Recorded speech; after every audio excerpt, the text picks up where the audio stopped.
दिनू मोहिते सोबतच्या या सह्याद्रीच्या स्वर्गीय प्रवासात तुमचे सहर्ष स्वागत आहे. सह्याद्री पुत्र ट्रेकर्स आयोजित ट्रान्स सह्याद्री मोहीम वारी दुर्ग संवर्धनाची 2024 किल्ले साल्हेर ते किल्ले पारगड पर्यंतचा आमचा हा पायी प्रवास आजचा दिवस 20वा.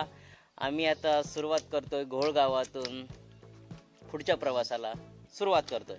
चला तर चालू करूया आजचा दिवस. आता आपण जिथून निघालो घोळगावातून तिथून उजव्या साईडला गारजाईवाडी आणि कोकण दिवाकडे रस्ता जातो. हाच रस्ता पुढे जातो. आम्ही आता चाललोय सकाळी 7:15 झालेत. बघूया आता गारजाईवाडी 7 किलोमीटर आहे. 1.5 तास बोलतात लागतात ते. किती वेळ लागतो बघूया. अर्ध्या टप्प्यात आलोय गारजाईवाडीच्या. थोडा आराम करतोय आणि आता निघतोय. चला पटाकन. गारजाईवाडीत आम्ही आता पोचलोय. बघूया कोकण दिवाळा आता किती वेळ लागतो तो. ती समोर दिसते ती गारजाईवाडी. 4 ते 5 घर आहेत फक्त गारजाईवाडीची. मित्र आता आपण आलोय कावळेबावळी खिंडीमध्ये आणि कावळेबावळी खिंडीमध्ये टाळदेव आहे. टाळदेव म्हणजे असा टाळ घ्यायचा आणि हा ह्या देवाला व्हायचा. हा टाळदेव कावळेबावळी खिंड आणि वरती ही वाट गेली कोकण दिवाकडे. क्षणभर विश्रांती. कावळ्या खिंड सामान्य मराठ्यांच्या असामान्य लढ्याची साक्षीदार. शिवतीर्थ रायगड स्वराज्याची राजधानी येथील टकमक टोकावरून उभे राहून उत्तरेस नजर टाकली तर नजरेत भरणाऱ्या डोंगरमाळेत आकाशाला गवसणी घालणारे एक शिखर दिसते. तो कोकण दिवा म्हणून प्रचलित आहे. असे म्हणतात पूर्वीच्या काळी मार्ग किंवा दिशा दाखवण्यासाठी या शिखरांवर दीप प्रज्वलित केली जात असे. याच डोंगर राज्यातून कुशीतून एक खिंड डोकावते. ती खिंड जी गेली कित्येक वर्ष इतिहास आणि दुर्गप्रेमींच्या सहवासाला मुकलेली कावळ्या खिंड. कावळ म्हणजे पावसाळी ऋतूमध्ये जलधारांनी डोंगरदऱ्यातून उड्या मारत तयार केलेले मार्ग. अशाच कावळ्याच्या परिसरातून कावळ्या घाट तसंच त्या घाटाला लागून असलेल्या खिंड कावळ्याचे खिंड म्हणून प्रसिद्ध आहे.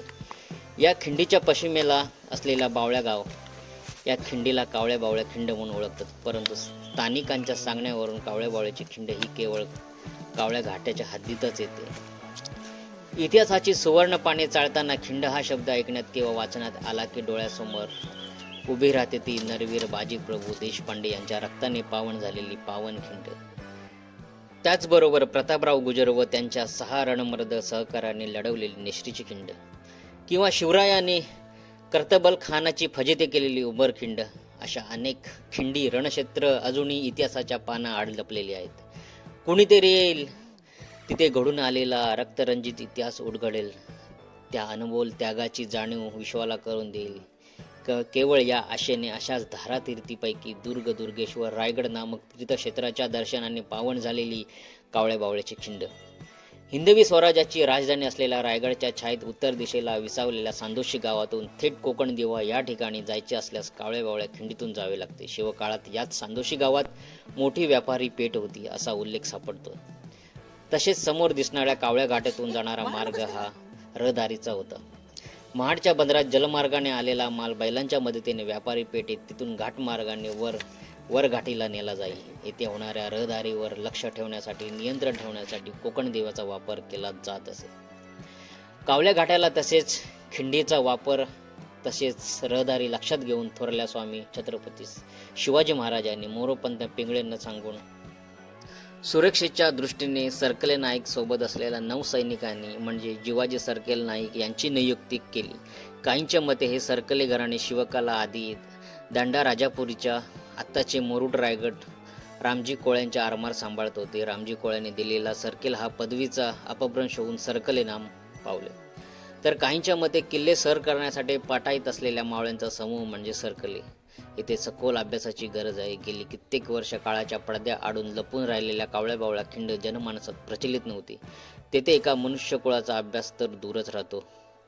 स्वराज्याचे थोरले स्वामी छत्रपती शिवाजी महाराजांच्या मृत्यूनंतर स्वराज्याचे आकांश काळवंडून गेले होते. ही नामी संधी आहे असं मुघलांना वाटले दक्षिणेत स्वतःचे साम्राज्य प्रस्थापित करण्याची ही मनी ठेवून स्वतः दिल्लीपती आलमगीर औरंगजेब चाल करून आल्या खाशी दख्खनवरती. मात्र याच वेळी सह्याद्रीच्या कुशीत आणि जिजाऊंच्या कुशीत वाढलेला शिवपुत्र छावा रुद्राचा अवतार धारण करून मोगली फौजेसमोर उभा ठाकला. शंभू छत्रपतींच्या म्हणजे धाकल्या स्वामींच्या क्रोधाग्नीमध्ये पळून निघालेला औरंगजेबास कळून चुकले होते की शस्त्रनीती गरमी-काव्यामध्ये शंभूराजा व शिवाजीराजांच्या सुद्धा एक पाऊल पुढे आहे. अखेर सिंहाचा छावा तो भितो की काय? छत्रपती संभाजीराजांचे ते नेतृत्व, कर्तृत्व, प्रभुत्व पाहून आत्मविश्वास ढासळलेल्या औरंगजेबाने आपली पावले वळवली. आदिलशहाच्या रोखाने आपल्याच जातभाईच्या रक्ताने स्वतःची तान बागून घेतली. संपूर्ण आदिलशाही बघता बघता त्या काळात निस्तनाभूत झाली. आता परत औरंगजेबाने मराठ्यांच्या विरुद्ध मोहिमा उघडल्या. परंतु आता संभाजीराजांच्या स्वराज्यरूपी अश्वमेघाचा रथ रोखणे कठीण झाले होते. मात्र नियतीने कुच खाल्ली. स्वराज्याच्या त्याचबरोबर मराठ्यांच्या नशिबाचेही फाशे पलटले. शके 1610 विभस व संवत्सरे माघ वैद्य सप्तमी शुक्रवारी संभाजीराजे व कवी कलश संगमेश्वर येथे मोगली सैन्याच्या कैदेत सापडले. तब्बल 40 दिवस जातक अत्याचार व मृत्यूप्राय यत्न भोगून फाल्गुन वैद्य 30 अमावास्येच्या दिवशी छत्रपती संभाजी महाराज व कवी कलश यांना औरंगजेबाने तुळापूर येथे जीवे मारले. शंभूरत्नाची प्राणज्योत मावळल्या. आता औरंगजेबाची नजर फिरली ती रायगडाच्या दिशेने, कारण ती त्याची पापीच नजर होती ज्याने रायगडाभोवती फाश्या वळण्यास सुरुवात केली. औरंगजेबाच्या हुकमानुसार जुल्फिकार खानाने रायगडास वेढा घातला. यावेळी संपूर्ण राजघराणे, येशूबाई, राजाराम महाराज, ताराबाई व इतर दरबारी मंडळी रायगडावर अडकून पडले. ही संधी सुवर्ण संधी ठरवण्याच्या हेतूने औरंगजेबाने शहाबुद्दीन खानाला जुल्फिकार खानाच्या मदतीस पाठवले. स्वराज्यावर धावून आलेले संकट पाहून माणकोजी पांढरेसारखे मर्मधारी मराठे मुघलांना सामील झाले. आई जगदंबा मदतीस धावून आली. मुघलांच्या व कपटी देशद्रोहांच्या काळा डाव हेरखात्याने हेरला व तत्काळ रायगडाच्या पायथ्याशी असलेल्या सांदोशी गावातील जिवाजी सरकले व गोदाजी जगताप या 2 सरदारांना सांगितला. स्वराज्यावर चालू येणारे संकट आणि त्यांचे परिणाम लक्षात घेत दोन्ही वीर सोबत असलेले 9 मावळे घेऊन मोगली हिरवे वादळ रोखण्यास सज्ज झाले. हरणाच्या वेगाने व सिंहाच्या छातीने सारे वीर खिंडीच्या दिशेने धावू लागले. बघता बघता खिंडीच्या तोंडाशी येऊन टाकले. प्रत्येकाने आपापल्या जागा हेरल्या आणि मराठमोळ्या गोफणी शत्रूंच्या सैन्यांवरती बरसू लागल्या. पुढील काही क्षणातच रणसंग्राम पेटले. मोगली सैन्याची पहिली फळी खिंडीच्या तोंडाशी आली. दिन दिन अल्लाहू अकबरच्या आरोळीनंतर हर हर महादेव छत्रपती शिवाजी महाराज की जय या घोषाने खिंडीचा आसमंत निनादून सोडला. शत्रू सैन्य खिंडीच्या ऐन टप्प्यात आलेला पाहून मराठ्यांच्या गोपनी फेर धरू लागल्या. आकाशातून जसा उल्कापात व्हावा तसा मराठ्यांच्या गोपनी आग ओकत होत्या. मुघलांची पहिली फळी गारद झाली व दुसरी, तिसरी अशा अनेक फळ्या मोगलांच्या गारद झाल्या. आता मुघलांनी मराठ्यांच्या लपण्याच्या जागा टिपून शस्त्र वर्षाव सुरू केला. खिंडीकडे कपारीत लपलेल्या मावळ्यांना आता बाहेर पडण्याशिवाय काही उपाय नव्हता. एक एक करत सारे वीर खिंडीत येऊन ठाकले. मग कमरेला लटकलेल्या अर्धांगिनी समशिरी घेऊन सारे वीर शत्रूवर तुटून पडले. भेटेल तसे कापत तोडत मराठे वीर सरकू लागले. अंगावर आलेल्या जखमा जमिनीवर रक्ताभिषेक करत होत्या. मनभर मोगली फौजे पुढे कणभर मराठी पुरून उरले. काही मराठी वीर खिंडीत कामी आले. शेंदूर फासलेल्या हनुमंतासारखे सारे वीर दिसू लागले. रणचंडिका प्रसन्न झाली. मराठ्यांचा तो आवेश पाहून मोगली सैन्य माघारी पळू लागले. पराक्रमाची शर्त झाली. मुघलांच्या वाढीव तुकड्या जुल्फिकार खानाच्या फौजेला मिळण्यात असमर्थ झाल्या. मुघलांचा डाव गोदाजी जगताप व जिवाजी सरकले यांनी हाणून पडला. 9 योद्ध्यांनी हाणून पडला. इतिहासात ते अजरामर झाले. राजाराम महाराज वाघ दरवाजा मार्गे प्रतापगडे निघून गेले. स्वराज्य अस्मितेची लढत कायम राहत औरंगजेबाने रक्ताचे पाणी केले. मात्र मराठ्यांचे अबाधित स्वातंत्र्य कधीही हिरावू शकला नाही. या स्वराज्याच्या मातीत संपला, पण स्वराज्याची माती करू शकला नाही.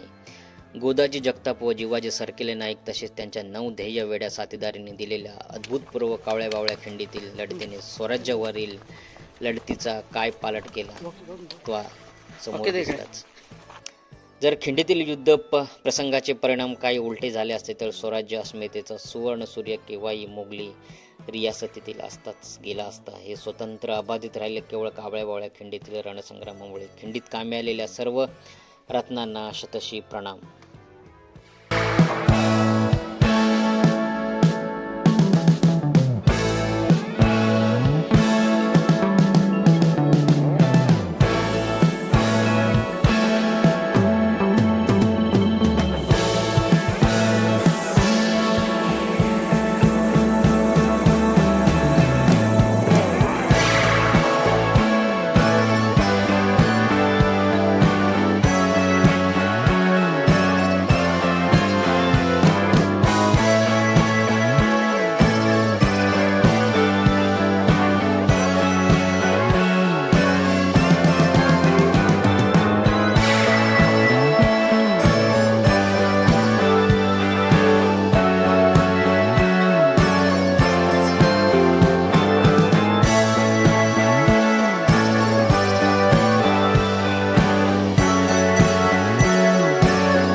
हं. पुण्यावरून पण रायगड दिसतो, राजगडावरून पण रायगड. फक्त वातावरण क्लिअर पाहिजे.